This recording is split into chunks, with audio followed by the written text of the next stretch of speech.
Recording in progress. All right, everybody. How is everybody? The one and only Chronic Chris from Asgard Radio here. And today we are talking to the one and only Seth from Widow 7. And this is what, your guys' third year playing Incarceration? Second. Third year as a band, but second time at Inc. Okay, third year as a band, second time as Inc. Okay, I knew there was a 3 in there somewhere. Yeah. and that's a week away. So I know you guys are excited and ready to go, right? Yes, sir. There's a lot of prep work that goes into it, and I'm still kind of finalizing all the details and stuff with like meet and greets and merch and all that stuff. But we're about there. We're about there now. I think all that's left to do is like pack the gear and clothes, and we're off. Right on. Well, like I've been saying the last couple of weeks, all these bands we've been interviewing for the second stage at Incarceration, we're trying to get the media. They won't give it to us at the events no more, so we've been trying to get as many. Shoot, I can't remember. But we're trying to get as many of those bands. Redemption and Infirmary, yeah, to the second and third stages. Okay. Oh, you're good. But yeah, we're trying to get as many of those bands as we can talk to before that happens. And it's happening next week, so I hope everyone has their tickets ready, their wristbands to go, and all your supplies for camping, right? Yes, sir. Yeah, sorry, let me switch that off. So it's been a minute since we talked to you guys. The last time we talked to you guys, we talked to Mark as he was getting ready for Inc. last year. What's been going on this last year? A lot. We like to keep it busy, and it has been really busy. Let's see, after Inc., we would have done, I think, Louder Than Life and Aftershock out in California and Louisville. And yeah, then after that, we just been going back and forth to the studio a lot. Since the last interview we did with you, probably put out 6 or 7 new songs since then. Oh, right on. I'm going to have to find out why I'm not getting them. So yeah, it's been a whirlwind of like back and forth to Nashville and playing shows as much as we can. We just wrapped a Southeast tour down to Florida and Georgia and Tennessee. That's what it was. I was thinking you guys were going down to Nashville, and I thought, dude, I'm like an hour from Nashville. This was 2 weeks ago? Yeah. We just got back from Nashville about 4 or 5 days ago. Yeah, because we were setting up to talk today, and then I saw they were in Nashville. I'm like, shit, if I had the time, I'd just run down there with the camera real quick and talk to you guys on site. But yeah, life gets in the way sometimes. Yeah, and it's pretty hectic even when we're there recording. We're usually in session from like 10 a.m. to midnight every day. Oh, and wow. It's almost good that we're doing an interview now because like at the festivals, it's just pure chaos back there trying to get things done. So this is a much more relaxed and comfortable way to get an interview in anyway rather than there. You know, sometimes I agree because when you're in the media booth at the festival, you're sitting there trying to talk to a band and there's 50 other people in there talking. It's like, can I hear what this guy's saying, please? Yeah, you almost have to be contained, like headphone to headphone, noise cancellation, everything. Because it's chaos. And something I've been talking about lately, and I'm wondering if it's still there since you guys are in Des Moines. Is Pop still there? What is it? It was a club called Pops, and on Sundays back in the 90s, they would open up for all ages. I can't recall one called Pops. There's a legendary one called Toad Holler that used to be here way back in the 90s. Okay. And then, of course, the Safari Club that was owned by Clown from Slipknot. Yep. And it's changed hands a couple times, but it's still open. It's still a venue. It's called Lefties now. We play there every once in a while. Like once a year, we'll go and play there. But yeah, it was once the Slipknot ground. Yeah, because I was talking to someone the other day, and I said, you know, when I was a kid, I was in a couple different foster homes in the Des Moines area, and we used to run away specifically on Sundays Oh, just to go to the nice. club. Nice. Yeah, I was kind of thinking it's probably gone, changed hands, whatnot, but hey, you never know. Some places like the Rainbow and the Whiskey are just landmarks. Yeah, absolutely. So what's on the agenda after Inc? Are you guys doing Louder Than Life Uh, this year again too, or?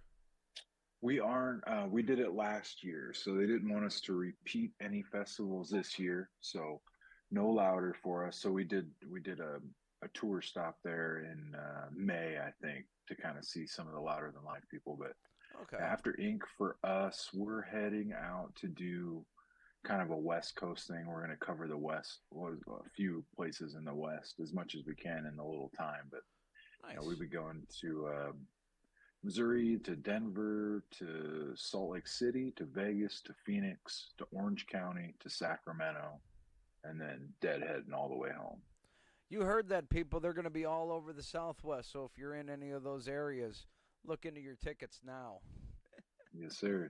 Uh, well, and from what I've heard, I've only been to Sonic Temple once. I've never really gone to the Danny Wimmer festivals, but I heard Mm. Inc. is one hell of a good time. It really is.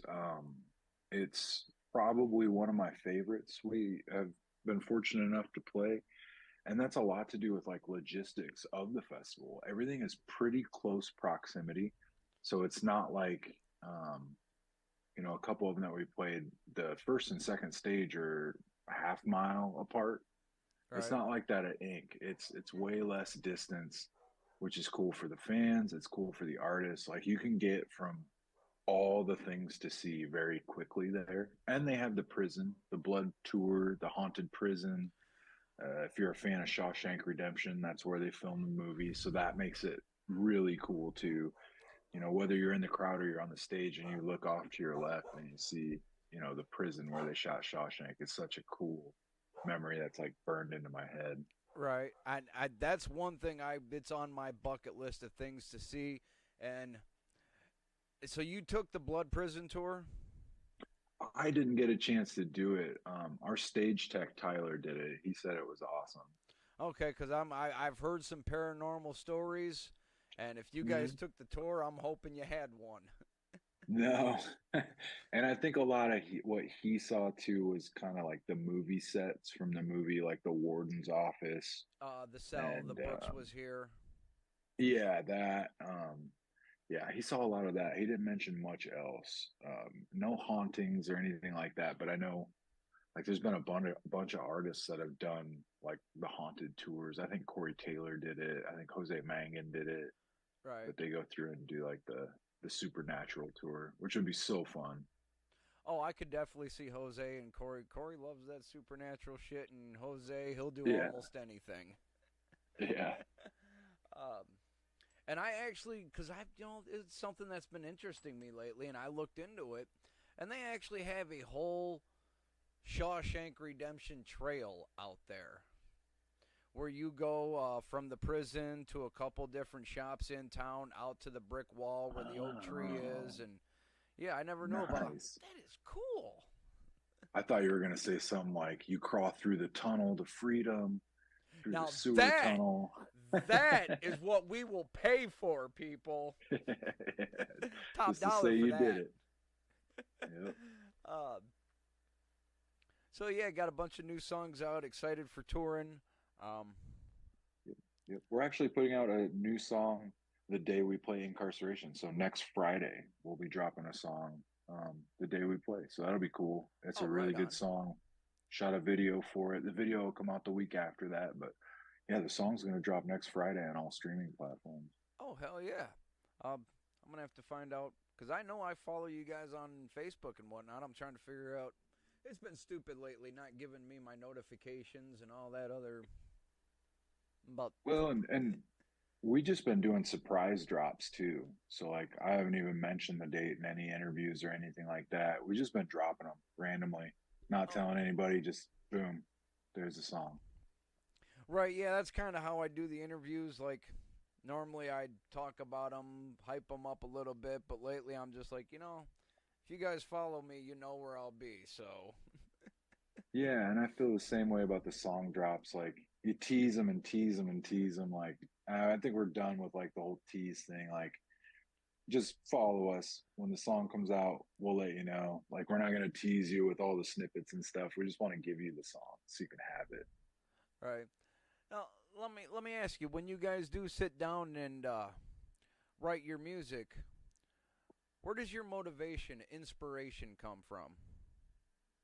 Um, it kind of varies based on whatever we're feeling when we get to the studio. We write a lot about our surroundings mainly. I think, not to speak for Mark, but I see kind of the way he works, and he writes a lot about the things that he sees in like day to day life, um, just like general observations and how he sees the world. Luckily, it's people relate to that, and they've all kind of been in those same situations. But we got songs like WTF, that's a lot about the state of the world, where about every news headline you see makes you say, what the fuck, Right. and, Yeah. we got a song called Miserable. Clearly, you know what that's about. Everybody feeling miserable and kind of That's just this, about being from Iowa. yeah, maybe a little bit of that comes through too, just the general frustration or whatever. But yeah, I think a lot of times it's just whatever we're feeling when we get in there, whatever we're vibing with, and sometimes the hook of the song will come first, and sometimes it's the instruments are going to guide. What's the song make me feel? What does the instrumentals make me feel? What kind of vibe does it paint for the lyrics? That Okay. type of thing. Now, when you feel stuck and need some inspiration, what's your Hmm. go-to band to listen to? Mm, if we're getting like a general vibe from the song where like we don't like to attach ourselves to like one band per se. We attach ourselves to like eight or nine different things at once and try to like intermingle all these different things. Let me So rephrase then. Who's your musical influences?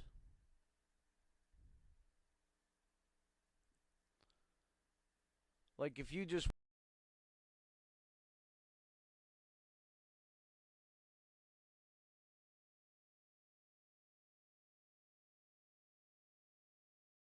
um uh gosh, he'd be mad at me for listing just the mainstream ones because he's into so many deep cuts and things like that too. And so is Jason. all I right. think he's big on like Tool and prog rock, Radiohead, stuff like that. So it's just very Okay. vast, and we bring kind of all that together and different. We sprinkle little things, little hints of this or that. See, and a lot of people my age and a lot of people I know, they love Tool. I Mm-hmm. feel a little indifferent about them only because I've met Maynard James Keegan and it was not a good experience. Yeah, yeah, I can totally understand that. There's only been a couple, like one instance really, but when you meet your hero and they're like an asshole for lack of a better word, it Yeah. leaves a bad taste in your mouth. But as on the musician side of things, like I understand it, I get it. Not every and people are human, and Second, I just looked at the weather and realized I got some storms coming in, so um Stree, who would you want to sit down and talk to? anyone.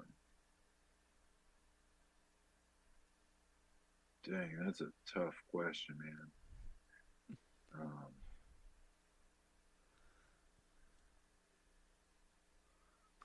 I don't know. I'd want it to be like an intellectual, but at the same time, musically, it would be Dimebag Daryl. I I think mean, that would I mean, be, you see what's hanging on the wall behind me. yeah.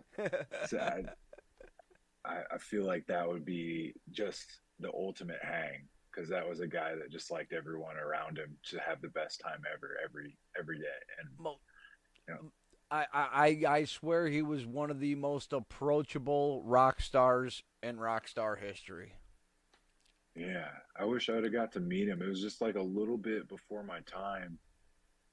I did get to meet Vinnie Paul a couple times, so that was really neat. But yeah, Fucking oh my god! I had the privilege once to serve Vinny lunch, and when I walked out and saw who I was serving lunch to, my heart dropped. yeah, he has that effect on people because I the first time I ever saw him in real life, it's like seeing a superhero. Like we Right? were backstage at a festival, and this was like years and years ago, and I was like in the van rolling a J, and I just looked up for a second, and I saw the chops walk past me, those big chops, and I was like, "Holy shit, that was Vinnie Paul! I can't believe I just saw him in the flesh." Right. Well, and it's I worked at a bar in Illinois that was also a restaurant and a concert venue. And the owner, my uncle, he's buddy with everybody in rock. He's been in Chicago radio since '81. Back in the '90s, when Dime would serve black tooth grins off his headstock, it was Uncle Freak Mm. side stage making them up for him. But Oh, Freak! yeah, Top Fuel Saloon. Oh, yeah. But way years ago, when I was in another band, we played the Top Full Saloon. I'd met Freak before. That's crazy, small world. Hell yeah, that's Uncle Freak for me. Um, but yeah, he come back one day and he was real particular about an order for an Italian beef sandwich, and I thought that's for someone important. 5 minutes, 6 minutes later, I go out and there's Vinnie Paul sitting there, and I just walk up. Here you go, Vin, enjoy. Went back to the kitchen and started hyperventilating. Yeah, he's a larger than life character. Yeah, and he was just sitting there like, if you didn't know he was Vinnie Paul, you would have thought he was the average Joe just sitting there watching the Blackhawks play hockey. Yeah, yeah, loves hockey. Yeah. Loved hockey. Uh, and yeah, personally, if I could talk to anyone, I'd want to talk to Tesla, Nikola Tesla. Yeah, see, That that's way a good one. I get some super intelligent and the guy that created radio. Yeah. Oh, yeah, that's full circle. Yeah, that's a good answer. Straight up. Uh, last thing I like to ask people, if you were stuck on a deserted island with one album to listen to, what album would you want to hear? Oh, man. Until the rescue ship comes. You ain't stuck there forever. Trying to think if I would want to be like uplifted or sad.